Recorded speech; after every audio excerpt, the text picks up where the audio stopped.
I was working when my husband had passed away.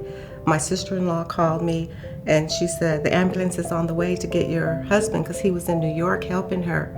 And then she said, I'll call you back, and she hung up the phone. And my body tensed up. I was crying, I was shaking. I just wanted to get out of there. But my supervisor wouldn't let me leave, and they had to drive me home. And I really didn't know what to do. I called my best friend to tell her I needed, reservations to get out of here. And she said, what are you talking about? Your husband was just here fixing my roof. And she couldn't understand me. The airline couldn't understand me mostly, but she was able to book my flight. So that was kind of the beginning of starting the story to express how I was feeling getting that news. And the journey from point A of being informed that the ambulance was coming and I had to get there in a hurry was really devastating to me and shocking. And I was delayed in Philadelphia. So by the time I got there, he was already gone. And my sister-in-law said he had called out my name 6 times and I was not there. That's been kind of hard for me to live with all these years. We were married 29 years, almost 30. The fact that I was not there, it wasn't haunting. I just didn't know how to deal with it.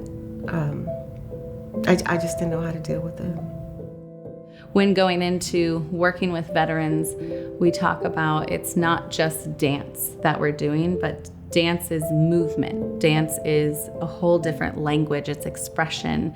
It is learning our body and learning the cues to help our body, whether it's chronic pain, whether it's PTSD or trauma symptoms, whether it's anxiety. How do they know that they're going into danger or what we call faulty neuroception? How do we know their body's going into faulty neuroception versus how can we utilize the same tools that they've learned in the military to function during chaos to help calm their nervous system?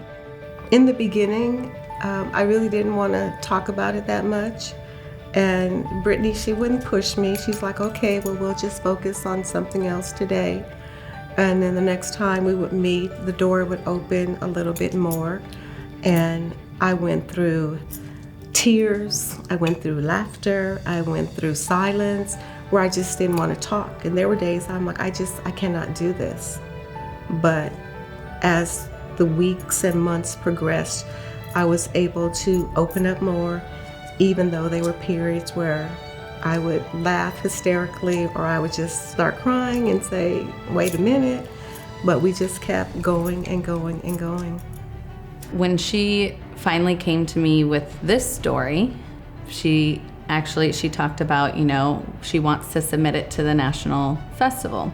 The National Veterans Creative Arts Competition is a culmination of a yearly festival. Every year, each VA is responsible for hosting a local festival, a showcase, performance of veteran artistic endeavors, of art, movement, theater, music, writing. Every VA is in charge of hosting their veterans' work for the year. Initially, it was just going to be a story, but because there were limits on the wording, we had to keep extracting information. And I told Brittany that if we keep taking words out, it's going to lose the meaning of the whole story. So then she said, well, we could look at it as a dance piece where we could get another veteran or civilian to dance the story. And that's when Stacy came into the picture. When Brittany came to me and asked me if I'd be willing to move to somebody's story, mind blown. I'm like, because I was used to a choreography and something that we did in a group or even as a soloist. There's certain dance steps that we did. And it's honestly, at first, the timeline that we had to work with, I felt was, it was a little tight and it was a little crunched. And I thought about it. And while I had a lot of really good ideas, I was like, maybe this is not, can I do this justice? Maybe I shouldn't do this. I almost backed out and I was like, you know what? I'm not gonna back out. I was like, Vianna has an amazing story. I had already read her story. And I said, she needs this story out there and told. So I said, whatever it takes, I'm in. Vianna and Stacy placed first in the special recognition category. Their piece, My Departed Love, won first place here locally at James A. Haley. We sent it to compete at nationals, and they ended up winning first place in the country. Oh my God, this is so surreal. I'm like, me? I go, who knew I could do this? I was really shocked.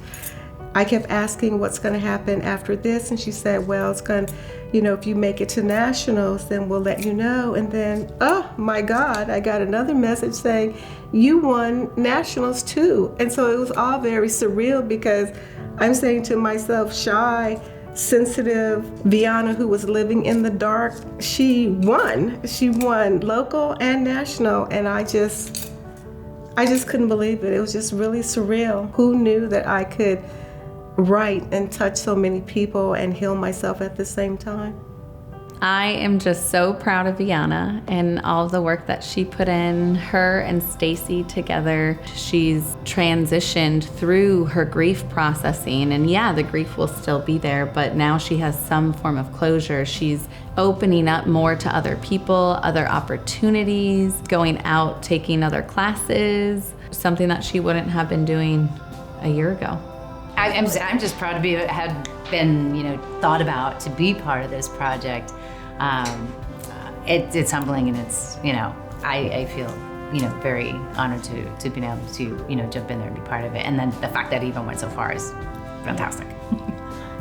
And I think we have something for you. Oh no! Thank you so much. Thank you so much. It matches my outfit. That's really cool. Just be recognized for that too. That is really neat because right now it feels like such an intimate project and a very private project that it doesn't feel like the world has seen it. If I would have never been introduced to Brittany, I probably would still be, stagnant in that rabbit hole because I could always see a glimmer, but I could never reach it. So she was helped me to bring all of that to the forefront.